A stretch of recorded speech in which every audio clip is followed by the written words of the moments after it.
क्या तुमने कभी सोचा है कि तुम्हारे जीवन का सबसे बड़ा शोर असल में बाहर नहीं, तुम्हारे भीतर है? क्या तुम्हें पता है कि जिस दिन तुम्हारा मन चुप हो जाएगा, उसी दिन तुम्हारा भाग्य बोलना शुरू करेगा? मैं वही हूं जिससे तुम भागते रहे और जिसे पाए बिना तुम कभी पूरे नहीं हुए। मैं मौन हूं। मैं कोई शब्द नहीं, मैं कोई आवाज नहीं, मैं कोई विचार भी नहीं। मैं वो विराम हूं जहां विचार जन्म लेते हैं। मैं वो खामोशी हूं जहां आत्मा पहली बार स्वयं को सुनती है। महात्मा गांधी ने कहा था, मौन आत्मा की गहरी पुकार है। जब शब्द थक जाते हैं, तब आत्मा मौन में बोलती है। मौन पलायन नहीं, मौन सामना है स्वयं से। और याद रखना, हर सोच एक ऊर्जा है और मौन वो क्षेत्र है जहां ऊर्जा शुद्ध होती है। मैं निशब्दता हूं, पर मैं शून्य नहीं हूं। मैं चुप्पी हूं, पर मैं निष्क्रिय नहीं हूं। मैं शांतता हूं, पर मेरे भीतर सृष्टि की सबसे तीव्र हलचल है। मैं मूकता हूं, पर मैं वो शिक्षक हूं जो बिना बोले सिखाता है।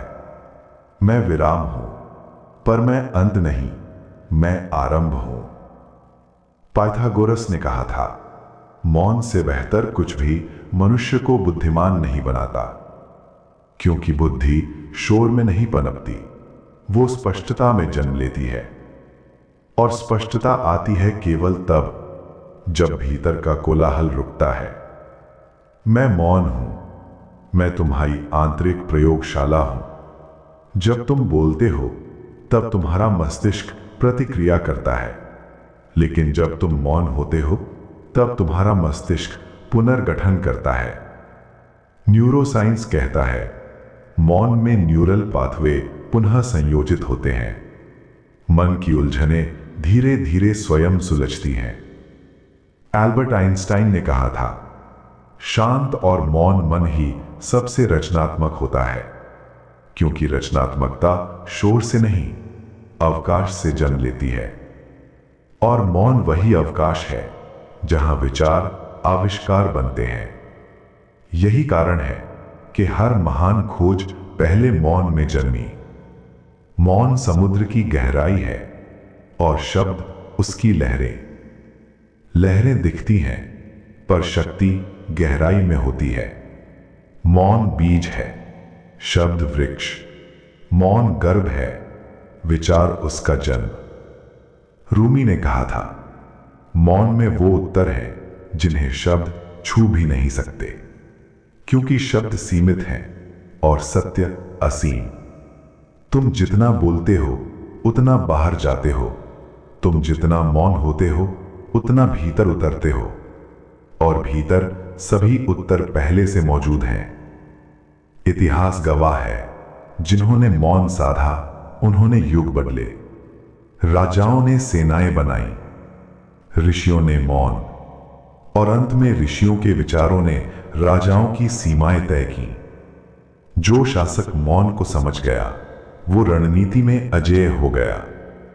नेपोलियन बोनापार्ट ने कहा था, मौन सबसे शक्तिशाली रणनीति है, क्योंकि मौन दूसरे को भ्रमित करता है और स्वयं को स्पष्ट करता है। आज की दुनिया शोर में पागल है, लेकिन भविष्य उनका है जो मौन में स्थिर हैं। ओशो ने कहा था, मौन में प्रवेश करो, वही तुम्हारा वास्तविक अस्तित्व है। मौन कोई अभ्यास नहीं, मौन एक द्वार है। जब तुम मौन में उतरते हो, तो अहंकार गलने लगता है, डर ढीला पड़ने लगता है, और आत्मा पहली बार निर्भय होकर खड़ी होती है। यही वो क्षण है जब साधारण मनुष्य महानता की ओर बढ़ता है। मैं मौन हूं, मैं तुम्हें रोकता नहीं, मैं तुम्हें जगाता हूं। मैं तुम्हें भागने नहीं देता, मैं तुम्हें देखने देता हूं। मैं शोर का विरोध नहीं, मैं उसकी सीमा हूं। मैं वो क्षण हूं जहां तुम स्वयं से मिलते हो। और अब निर्णय तुम्हारा है। क्या तुम उसी भीड़ का हिस्सा बनना चाहते हो जो शोर में खो जाती है, या उस विराम का नाम बनना चाहते हो जहां से युग बदलते हैं? यदि तुम मौन चुनते हो तो तुम रुकते नहीं, तुम जागते हो। और यदि तुम जागते हो तो एक दिन पूरा संसार तुम्हारी उपस्थिति में चुप हो जाएगा। मैं मौन हूं, और अब मैं तुम्हारे भीतर शब्दों से परे प्रतीक्षा कर रहा हूं।